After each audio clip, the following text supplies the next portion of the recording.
Hello friends, जैसे आप सबको पता है कि हमारे पास जो अब बोर्ड का क्वेश्चन पेपर है, केमिस्ट्री का क्वेश्चन पेपर 5 सेक्शंस में डिवाइडेड होगा, जिसमें सेक्शन ए में हमारे पास 14 MCQ questions and 4 assertion and reason questions होंगे। अब जो असर्शन एंड रीजन क्वेश्चंस होते हैं, ये क्वेश्चंस थोड़े से टिपिकल हो जाते हैं, क्योंकि हमें आते हुए भी हम कौन सा ऑप्शन चूज करें, इसमें हमें कंफ्यूजन होता है। तो आज ये जो वीडियो है, इस वीडियो में जैसा ये लिखा है कि learn logical approach to solve assertion and reason, तो आज मैं आपको वही ट्रिक बताऊंगा जिससे आप असर्शन एंड रीजन क्वेश्चंस के करेक्ट अल्टरनेटिव को आसानी से पहचान पाएंगे। तो अब जैसे कि हमारे पास असर्शन एंड रीजन का कोई क्वेश्चन आता है बोर्ड एग्जाम में, तो उस क्वेश्चन में हमें एक असर्शन दिया होगा और उसको फॉलो करता हुआ एक रीजन दिया होगा, और उस असर्शन एंड रीजन में हमें करेक्ट अल्टरनेटिव को चूज करना होगा कि क्या असर्शन एंड रीजन दोनों सही हैं और क्या हमारे पास जो रीजन है वो करेक्ट एक्सप्लेनेशन है असर्शन का, या फिर असर्शन एंड रीजन दोनों ही करेक्ट हैं और जो रीजन है वो हमारे पास असर्शन का करेक्ट एक्सप्लेनेशन नहीं है। थर्ड, असर्शन सही है लेकिन रीजन गलत है।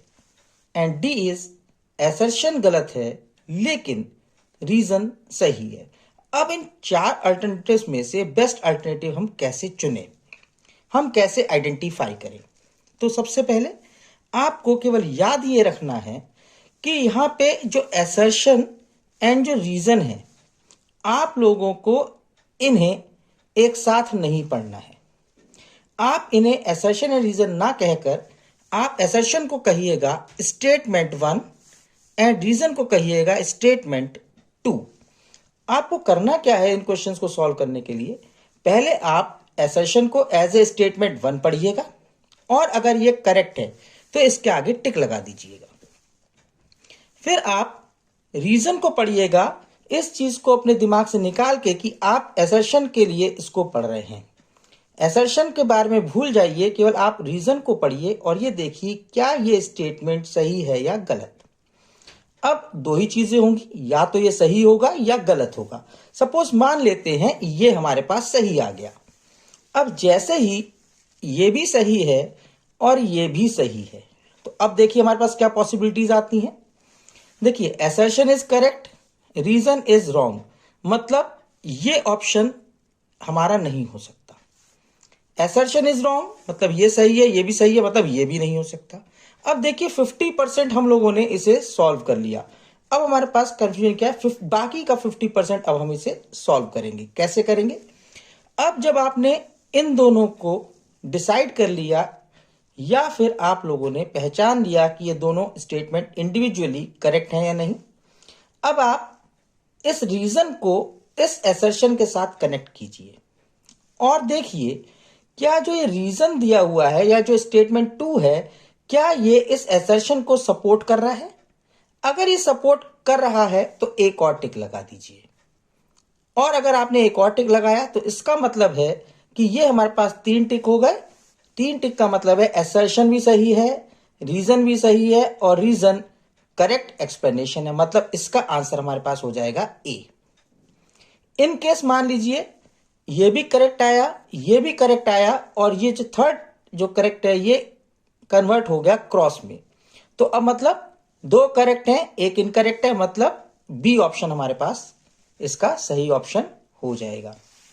तो अब देखिए जो मैंने अभी आपसे पॉइंट्स डिस्कस किए हैं, अगर आप इन पॉइंट्स को अपने दिमाग में रखेंगे, आपका असर्शन एंड रीजन क्वेश्चन कभी भी गलत नहीं होगा। अब जो मैंने आपको समझाया है, इसी को अब हम एग्जाम्पल्स के थ्रू समझने की कोशिश करते हैं। तो इसके लिए मैंने आपके लिए 2 एग्जाम्पल्स लिए हैं, और ये दोनों एग्जाम्पल्स जो मैंने लिए हैं मेरे हिसाब से या अकॉर्डिंग टू मी ये बोर्ड एग्जाम के लिए भी इंपॉर्टेंट हैं और आप लोगों को इन्हें ध्यान में रखना होगा।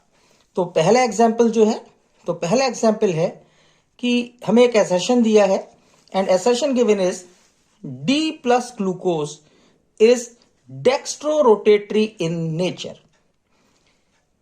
D प्लस ग्लूकोज डेक्स्ट्रोरोटेटरी होता है नेचर में, तो हमें पता है D plus glucose definitely dextrorotatory होता है, और यही रीजन है जो D ग्लूकोज का जो एक्वस सॉल्यूशन होता है इससे हम लोग बोलते हैं डेक्सट्रोज शुगर। तो ये करेक्ट हो गया, तो मतलब हमने इसे कह दिया S1, तो S1 हमारे पास हो गया करेक्ट। अब हम पढ़ते हैं सेकंड स्टेटमेंट। अब सेकंड स्टेटमेंट क्या कहता है कि D represents it's dextrorotatory nature. अब हमें क्या पता है, जे D प्लस ग्लूकोज में ये जो कैपिटल D होता है ये रिप्रेजेंट करता है कॉन्फ़िगरेशन को, कि हमारे पास जो ग्लूकोज है उसका कॉन्फ़िगरेशन या उसका अगर हम स्ट्रक्चर बनाएं तो ग्लिसरल्डिहाइड के साथ उसमें जो OH ग्रुप होगा वो किस साइड होगा, CH2OH ग्रुप के साथ जो एसिमेट्रिक कार्बन है उस पे। तो ये जो कैपिटल D होता है ये कॉन्फ़िगरेशन को बताता है, डेक्स्ट्रोरोटेटरी नेचर को नहीं बताता। तो मतलब S2 क्या हो गया, ये हमारे पास ये इनकरेक्ट हो गया। अब आप देखिए स्टेटमेंट 1 करेक्ट है, स्टेटमेंट 2 इनकरेक्ट है, तो ये मतलब assertion is correct, reason is incorrect. तो हमारे पास ऑप्शन क्या आ गया, assertion is correct statement but reason is incorrect. तो मतलब हमारे पास ये जो असर्शन रीजन क्वेश्चन होगा इसका सही ऑप्शन हो जाएगा ऑप्शन सी। आई होप कि आपको समझ में आया। अब हम देखिए इसी का एक और एग्जाम्पल ले लेते हैं, and next example is fructose is the sweetest sugar. एक हमें स्टेटमेंट दिया है fructose is the sweetest sugar. अब हम इसे स्टेटमेंट 1 समझें। स्टेटमेंट 1 हमारे पास कहता है कि fructose is the sweetest sugar, और हमें पता है कि जो फ्रक्टोज होता है यही स्वीटेस्ट शुगर होता है। तो ये हमारे पास स्टेटमेंट 1 जो हो गया ये करेक्ट हो गया। अब हम देखते हैं सेकंड स्टेटमेंट। सेकंड स्टेटमेंट कहता है fructose is a functional isomer of glucose. अब हमें पता है जो फ्रक्टोज एंड ग्लूकोज होते हैं ये दोनों एक दूसरे के फंक्शनल आइसोमर्स होते हैं। क्यों? फ्रक्टोज होता है एक कीटोहेक्सोस, जबकि ग्लूकोज होता है हमारे पास एल्डोहेक्सोस। एल्डोहेक्सोस मतलब इसमें 6 कार्बन एटम्स होते हैं और इसमें एल्डिहाइड ग्रुप प्रेजेंट होगा। फ्रक्टोज भी एक 6 कार्बन कंटेनिंग कार्बोहाइड्रेट है जिसमें हमारे पास कीटोनिक ग्रुप प्रेजेंट होगा। एंड एल्डिहाइड्स एंड कीटोन्स एक दूसरे के फंक्शनल आइसोमर्स होते हैं। यही रीजन है कि fructose is a functional isomer of glucose. अब ये बात हमारे पास दी हुई है। अब देखिए fructose is the sweetest sugar, सही था। Second statement fructose is a functional isomer of glucose, ये भी सही है। लेकिन क्या यह फंक्शनल आइसोमर होने की वजह से स्वीट है? क्या ऐसा है? नहीं, ऐसा नहीं है। तो अब क्या आ गया, रीजन इज इनकरेक्ट। अब देखिए करेक्ट करेक्ट इनकरेक्ट, मतलब हमारे पास ऑप्शन हमने क्या बताया था आपको, assertion and reason correct, reason incorrect. तो हमारे पास ऑप्शन क्या आ जाएगा, ऑप्शन बी। तो हमारे पास इसका जो करेक्ट ऑप्शन होगा वो बी ऑप्शन है, हमारे पास करेक्ट ऑप्शन हो जाएगा।